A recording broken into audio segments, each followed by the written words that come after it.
Barack Obama named this film among one of his favorite films of 2019, and you'll see why. This is Ada. She's a young woman living in Dakar, Senegal, and madly in love with her boyfriend Suleiman, a construction worker building a high-rise tower along the coast. Ada may be young, but she knows what she wants, and all she wants is to be with Suleiman. But there's a problem. Ada's family has already promised her to Omar, a wealthy businessman who can give her financial security, but Ada doesn't want to marry him because sometimes sprinkle life is not worth it. Mariama, her childhood friend who lives a more conservative life, tries to convince her that Omar is the right choice and Suleiman has nothing to offer her, but Ada doesn't love Omar. She loves Suleiman. Meanwhile, Suleiman and his co-workers have a bigger problem. They've been working on the tower for months now without getting paid. The greedy developers keep promising payments, but it never comes.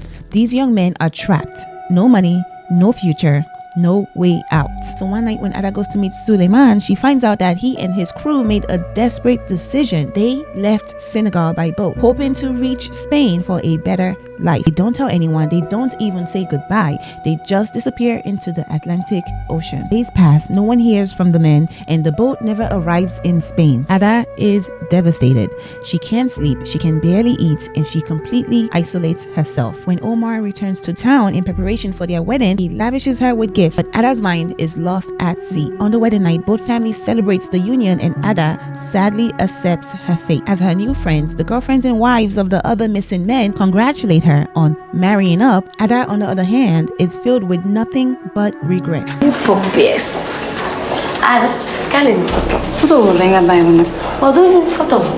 So when Mariama, who doesn't care much for Ada's new friends, says, "Okay, bugo ñew.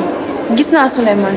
Ada has had enough, and as she accuses them of lying, someone sets her and her husband's new bed on fire. The next day, a detective named Issa is assigned to investigate the arson, but the more he digs in, the stranger things become. After several witnesses insist that they saw Suleiman that night, Issa visits Suleiman's home and searches for him, and after finding nothing, he questions Ada and accuses her of being an accomplice. But during the interrogation, Issa suffers through a heat stroke and couldn't complete his questions, so Ada is released. Meanwhile, Ada's parents blame the whole incident on her, telling her that she has brought shame upon their family, and seizes her phone. But the story is not over just yet, because strange things start happening in Dakar. A mysterious fever spreads through the neighborhood. The sisters, wives, and girlfriends of the missing men start acting strangely. That night, all the women wake up, and without saying a word, they march to the home of the wealthy developer, Mr. Ndiaye. When asked who they were, they say, Bâtiment 13,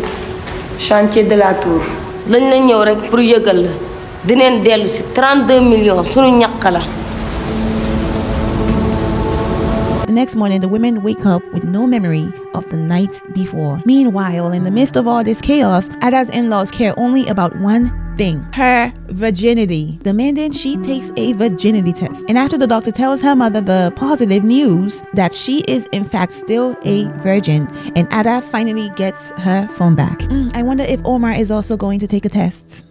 Yeah. Meanwhile, Detective Issa is still convinced that Ada is hiding Suleiman, so he follows her. And when Ada meets up with her friend Dior, she shows her a text, and it's from Suleiman asking to meet. Her friend warns her that it may be a trap, but Ada doesn't care. And after failing to intimidate Ada by locking her up, Detective Issa is told by his boss to work on the break-in and entry case against the women for Mr. Ndiaye, the land developer, who, as he puts it, has done a lot for their departments. You have enough money to donate to the police department, but you don't have enough money to pay your workers. Anyways, Ada is released once again, and Omar picks her up, but Ada refuses to go with him.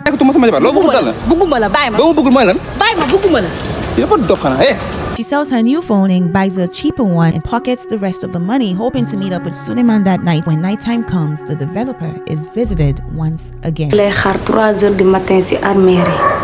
Suba boo yorul xaalis bi tur bi yëpp la ñuy taal. And they leave him a little taste of what's to come if he doesn't pay up. Meanwhile, as Ada waits for Suleiman, Suleiman finally shows up, but when she opens the door, she sees Detective Issa standing in front of her, possessed. Frightened, she runs away to find Dior, but when she finds her, she sees the other women all possessed. But this time, she doesn't run away. Instead, she sits down and listens to the men speaking through the women. They tell her about their journey and how they almost reached Spain but were swept away by the sea, and how much Suleiman regrets leaving her behind. The next morning, Issa's boss pressures him to close the case or risk losing his job. So in a panic, Issa looks over the evidence one more time, but this time sees something he didn't see before. Realizing that he may have been the one who committed the arson, he immediately runs home and handcuffs himself to his door, hoping to stop the possession. Anyways, after finally accepting that they are not the ones to play with, the developer finally pays them what they are owed. But they are not finished with him yet. Before letting him go, they tell him to dig a grave for each and every one of them, so their spirits can finally rest.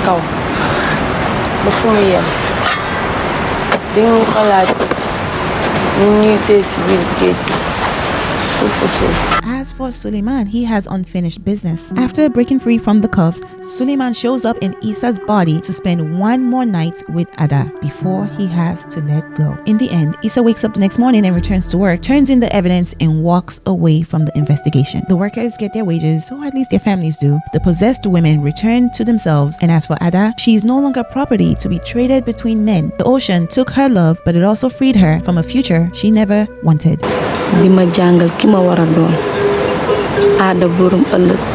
Atlantics is a 2019 film directed by Matty Diop. It was shot by cinematographer Claire Maton, who also shot Portrait of a Lady on Fire that same year. The film is visually stunning. Incredible shots of ocean sunsets, billowing curtains, dusty Dakar streets, and the hypnotic blue-green of the Atlantic Ocean. It's about migration, but it focuses on the people left behind. It's about exploitation, but it's told through a spiritual possession. Film asks what happens when economic desperation forces people to risk death for a chance at a better life, and what does justice look like when the system is designed to exploit you. Matty Diop made history by being the first black woman to win the Grand Prix at the Cannes Film Festival. But side-eye, because why did it even take so long for a black woman to win? These are the questions we should be asking. But anyways, Barack Obama also named Atlantics among his favorite films of 2019, and this is why Atlantics fits perfectly into this month's movie theme. And give me back my shits.